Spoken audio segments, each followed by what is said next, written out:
So, guys, thank you. And I know you're here because you care a lot about the future of the state of Florida. We built this free state of Florida, which is an amazing place, and we don't want to go backwards. I think the questions on people's mind are multiple, but one is, who's going to lead? Who's got the leadership experience and the proven credentials to step into office and lead like Governor DeSantis has led? We've been blessed because a lot of Republican governors take what comes to their desk, they sign a bill, they veto a bill, and they do a press conference. This governor has gone out and fought on issues that wasn't necessarily in his job description, but he's done it, and that is exactly what you're going to get with Governor Renner. And so let me spend a few minutes just telling you about that leadership background before I ever got into political office. Well, some of the things that Mike and I did when we were in office in the future, because it's most important we talk about the future and get your questions about where you want to see, because I'm listening too, where do you want to see this state go in the next 4 to 8 years. And so my time in leadership started well before politics. It started on the deck of the USS McInerney in the northern Persian Gulf in 1991, navigating through mine-infested waters and also leading a small boat team, about a 26-foot boat where we had EOD personnel on, and we were about from me to Carl Cassio from those mines. And we would put swimmers in the water, the EOD personnel, and they'd go over there where he's sitting, take some photos, put some explosives on those mines, and we bring them, they'd swim back over, we'd pull them into the boat, and if something happened wrong, and the mine went off before it was supposed to, it would happen to us, our team of 5 or so guys, not to the ship that was about a mile away. So that's leadership under pressure at a very young age, at age 23, and then fast forward 20 years later, I'm now an intelligence officer running a team of men and women, supervising them to stop foreign fighters from coming into Afghanistan to kill and maim Americans. And those foreign fighters and some of those foreign nations that we were looking at, one of which was, a key one was Iran. They have been killing and hunting Americans for almost half a century. And my whole time overseas was we have to fight them abroad so we don't have to fight them here at home. And so we did that in Afghanistan. And in between, because I was mobilized as a reservist in Afghanistan, I went to law school, became a prosecutor down the road in Broward County. And many people here understand that Broward County is not like most counties in Florida when it comes to being a prosecutor. It's a little tough as a prosecutor. So you fight the defendant, the defense attorney, the judges, and the jury sometimes. But I know what that experience of leadership under pressure is as well. I was a supervisor when I came into the office to supervise peers of mine that got pulled in at the same time. They were hired at the same time for a Dolphins player that got arrested, or some case that was controversial that was making the news. And also, by the time I ended, was trying serious offenses up to second-degree murder, habitual and violent habitual offenders. So I know what that's like to have that pressure, that violent habitual offender behind me, a victim beside me, and then a jury in front of me, and I've got to convince you beyond a reasonable doubt, unanimously, to put that bad guy away so he will never create another victim. So I understand the importance of public safety. And then fast forward more recently, in 2014 I ran for office, and if you don't think I care about election integrity, I lost my first race by 2 votes. So if the one illegal vote in the state is one too many, and I care a lot about that issue. And so what do you do when you get knocked off a horse, though? You get back on the horse. And so I had a chance to run again, had the chance to get the confidence of our Republican caucus to lead the legislature. So it started in 2015, those last 2 years, 22, 24. And Mike alluded to it. The governor recently said that those 2 years were unmatched. He separately said that there's not been a legislature in any state in America at any time that got more done during those 2 years than the 2 years I was leading the legislature. So going back to the original question of how do you replace Ron DeSantis, those are big shoes to fill. You start with somebody who's had a lifetime of leadership under pressure and ask the question of where the others have been. What have they led or led? And secondly, you want somebody that's not only had leadership experience, but who can show up and deliver results. And the reason why I think James Madison called that the session of the century, that first year we had, is because as a veteran, I always have and always will as your governor focus on the mission of getting things done. We have far too many people in office who get into office and all they do is promote themselves, they get rich in office, they have fun, and they forget about we the people. And those people do not need to be in office. We need people who are focused on getting it done. We need less talk and more action. So a little sampling of what we did. We obviously balanced our budget. We had 2 budgets. They haven't passed the budget on time, Mike, as you know, these last 2 years. He knows how to balance budgets as your clerk and comptroller. 2 years in a row, we finished our budgets early. We had record tax relief. We took a little bit of the state debt that Florida has. We have a little state debt left, and paid some of that off ahead of schedule. Let's just say no one will ever confuse us for Congress and the federal government. Or California. Or California, or a lot of the other blue states out there. We did that. We looked after teachers and record teacher salary increases. We got universal school choice, so you can choose the schools that best fit your children's needs. A lot of that benefited not only Christian and Catholic education, Jewish day schools, that has totally transformed the lives of people of faith that want to send their kids to a place where their faith is respected and not disrespected. Also, thank you. But also competition. We know that the competition makes everybody better. You should never have, every business has an entrance and an exit. And if you do a good job, more people hit the entrance than the exit. And that's what school choice is really all about. We made sure to get the wokeness, all that woke garbage we saw during COVID, out of our schools, teach reading, math, science, civics, make a high school diploma matter again when you walk across the stage. We started down that path with vocational and technical training. We defended parental life. We stood up for. We defended parental rights. Stood up for life. We passed constitutional carry. You can go down the list of things we did. We made Florida the most veteran-friendly and law enforcement-friendly states in America. And we did a couple things. People said you're never going to get this done, which was our insurance market was collapsing. We had auto rates that went up 30% the year before I came in to lead the legislature. 1 year. So we came in and reformed the litigation climate. We held insurers accountable. We held plaintiffs' attorneys accountable. We said, how about we do this? How about we focus on the consumers for a change? How about we focus on your pocketbook and bring down your costs? So we did that. And you know, the result of that is auto rates are going up in every single state in America except one.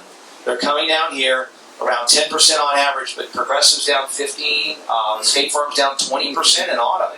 And property insurance, your homeowners, is a little stickier. It was going up like this, and now we've kind of let it, the bleeding stop, and it's kind of flattened out. But we need to bring that down, and I'm going to talk about that in a moment. We need to do more on that.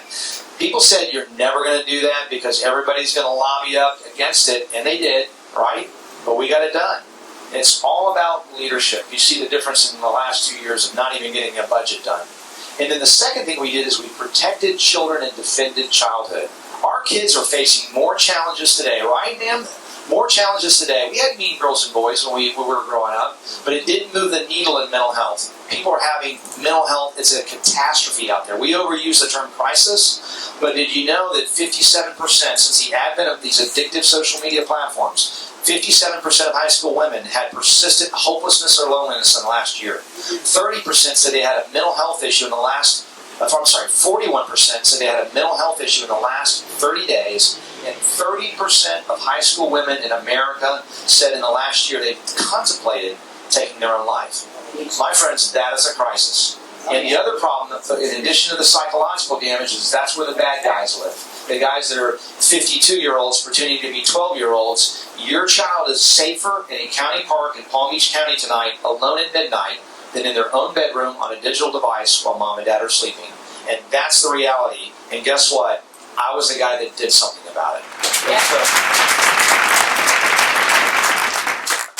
We had 2 bills. One was to stop 8-year-old boys are getting on and seeing things, online pornography that you can't buy in a convenience store, and make sure they were off those platforms. Those are for adults, not minors. And also with these addictive features, you have to have all these addictive things and if you do, then under a certain age, you can't be on those addictive platforms. All they had to do is make it a little bit more child-friendly to remove any one of those, and the kid could get on that platform.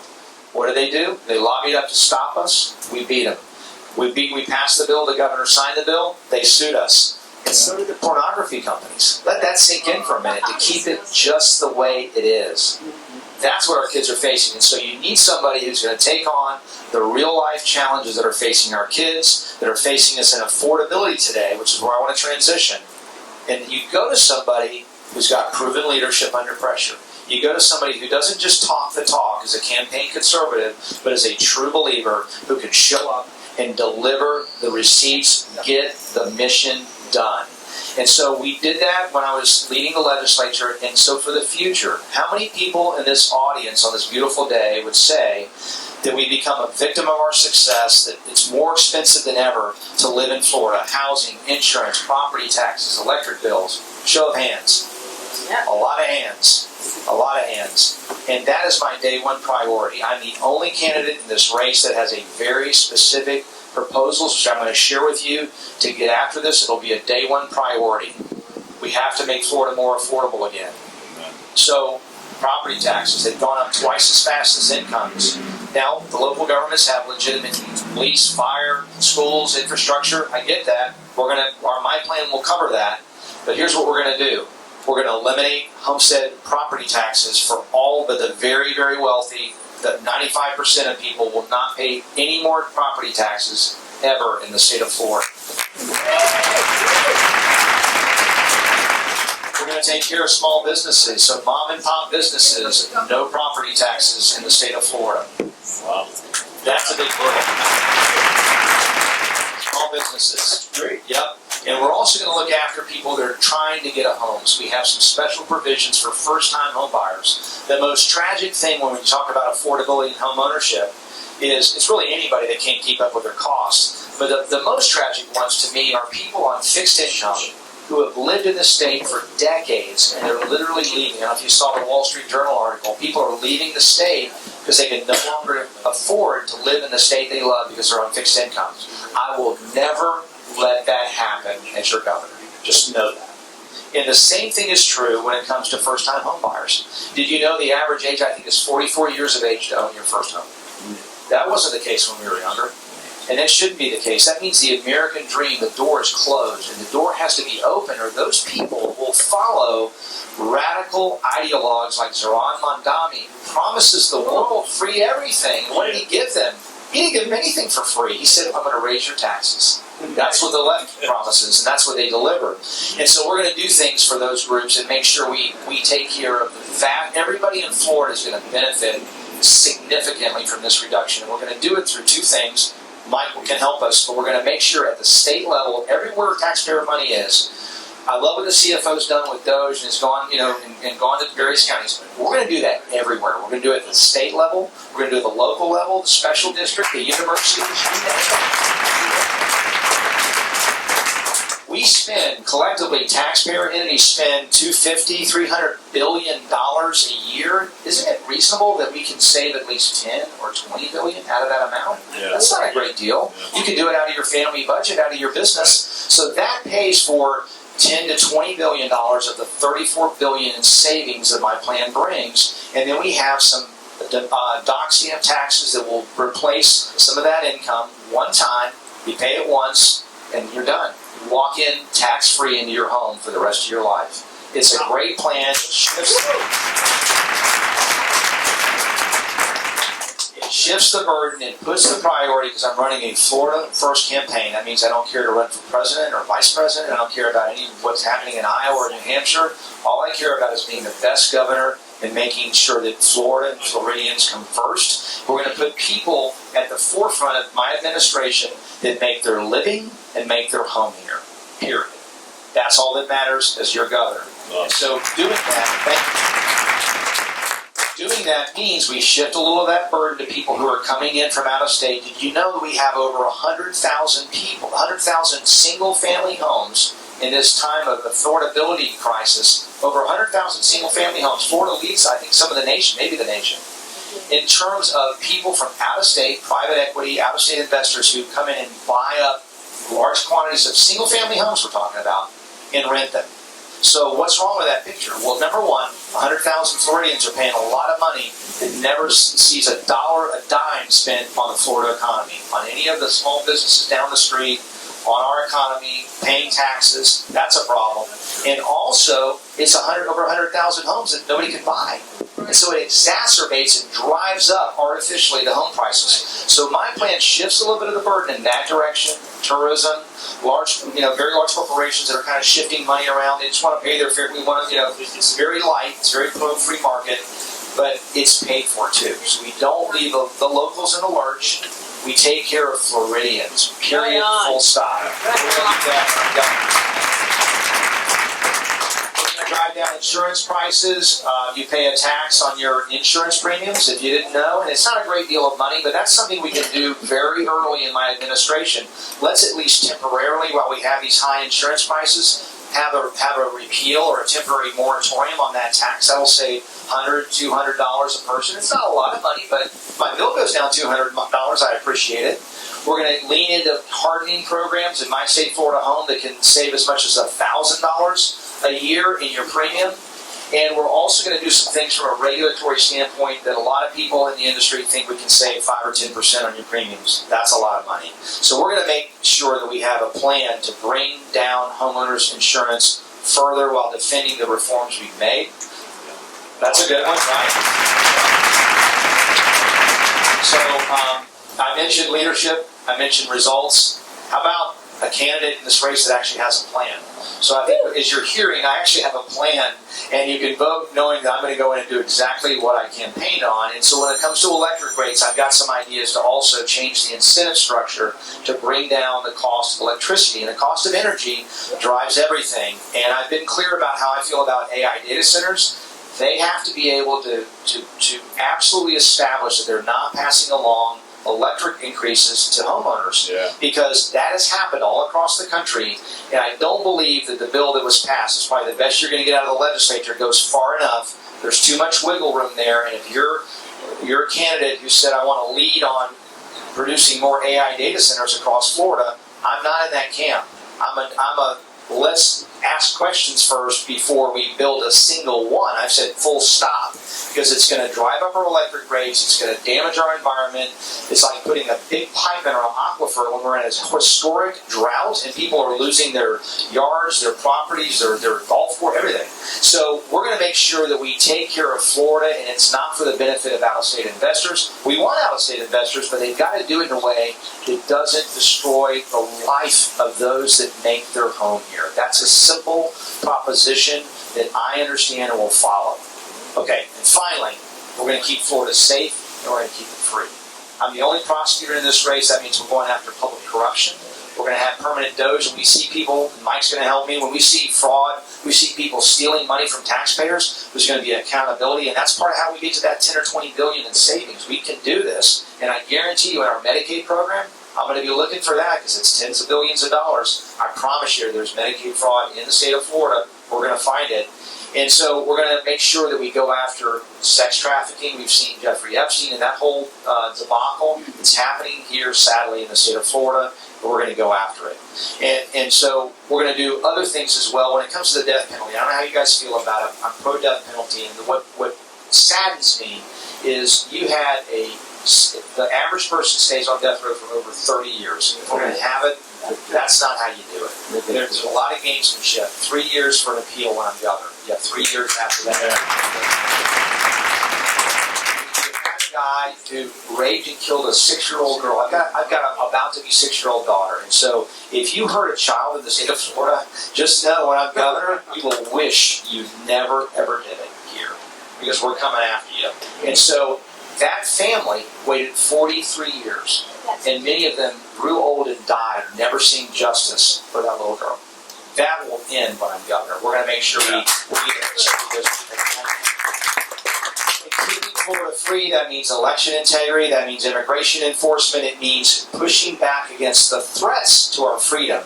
We talked about AI a little bit. We're going to protect our kids from AI, because I told you about social media. Imagine AI, and the governor spotlighted a poor mom who lost her son because AI doesn't have a soul. It doesn't have a moral compass. And when you say, I'm thinking about taking my own life, the parent says, don't do that. Let's sit down and talk. You talk to your priest, your pastor, your rabbi.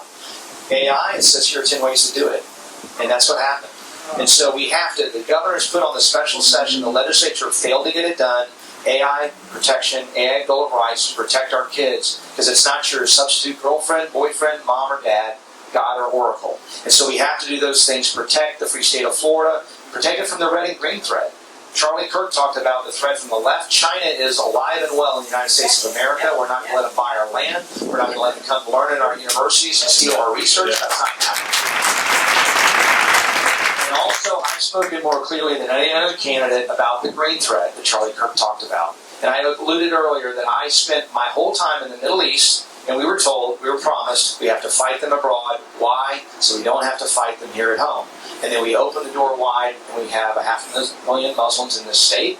And if 1 out of 1,000, 999 are great neighbors, and one, just one, will go take the life of an innocent Floridian, that's one too many for me. Right on.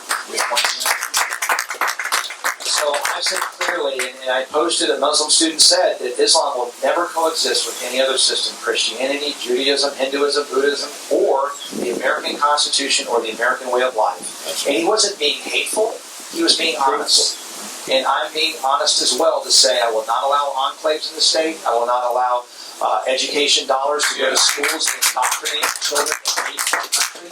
And so we'll take a stand when it comes to anything that threatens the free state of Florida. And so in conclusion, I'll point to some of the out-of-state amendments we had on abortion. Whether you don't care or care about those issues, we have a lot of people that really want to take Florida down. And they're out-of-state millionaires and billionaires. They're not from here. If we pass something, term limits, I'm all for it, and it's organic. I'm all about citizens putting something on the ballot. That's great. But not out-of-staters, George Soros, that wants to destroy our justice system, or any of these other guys. We're going to fight that. And there was one guy in this race, in this whole race, that showed up to fight Amendment 3 and 4 with the governor, not in his job description and not in my job description, and you're looking at him. I traveled the state, I wrote op-eds, I spent $2 million out of a political committee that I don't have to run for governor. Why? Because that's what you're supposed to do as a leader. You're not supposed to pocket it so you can run for your next office and your next office and make it all about you. You're supposed to defend we the people, and that, my friends, is what I will do, what I did. And so nobody else in this race showed up, and sending out a tweet is not leadership. Right on. Thank you guys. God bless you.